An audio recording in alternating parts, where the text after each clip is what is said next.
നമസ്കാരം. വാർത്താരംഭത്തിലേക്ക് സ്വാഗതം. ആദ്യം നോക്കാം തലക്കെട്ടുകൾ. ലോക്സഭയിലേക്കുള്ള 4ാം ഘട്ട വോട്ടെടുപ്പ് പുരോഗമിക്കുന്നു. 96 മണ്ഡലങ്ങൾ വിധിയെഴുതുന്നു. ആന്ധ്ര, ഒഡീഷ നിയമസഭാ മണ്ഡലങ്ങളും വിധിയെഴുതുന്നു. ആന്ധ്രയിൽ വോട്ടെടുപ്പിനിടെ സംഘർഷം. RMP നേതാവ് KS ഹരിഹരന്റെ വീട് ആക്രമിച്ച സംഭവത്തിൽ 3 പേർക്കെതിരെ കേസ്.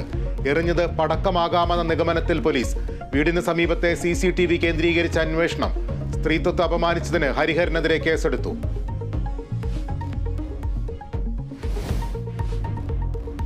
മലപ്പുറത്തെ മലയോര മേഖലകളിൽ മഞ്ഞപ്പിത്ത ഭീഷണി തുടരുന്നു. പ്രതിരോധ പ്രവർത്തനങ്ങൾ ഊർജിതം. ജില്ലാ മെഡിക്കൽ ഓഫീസറുടെ നേതൃത്വത്തിൽ ഇന്ന് അടിയന്തര യോഗം.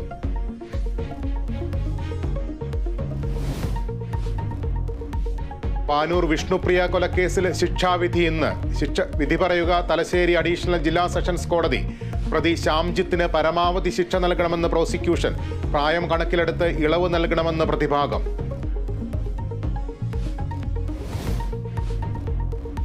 ഡ്രൈവിംഗ് ടെസ്റ്റിൽ സമരം കടുപ്പിക്കാൻ സംയുക്ത സമരസമിതി. ഇന്ന് സെക്രട്ടേറിയറ്റ് മാർച്ച്.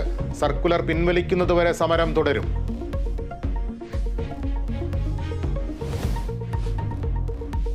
IPL ബംഗളൂരുവിന് തുടർച്ചയായ 5ാം ജയം. ഡൽഹിയെ തോൽപ്പിച്ചത് 47 റൺസിന്.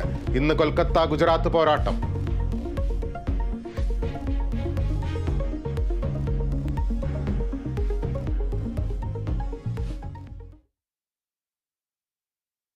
വാർത്തകളിലേക്ക് വിശദമായി. ലോക്സഭാ തെരഞ്ഞെടുപ്പിനുള്ള 4ാം ഘട്ട വോട്ടെടുപ്പ് പുരോഗമിക്കുന്നു. 96 ലോക്സഭാ മണ്ഡലങ്ങളാണ്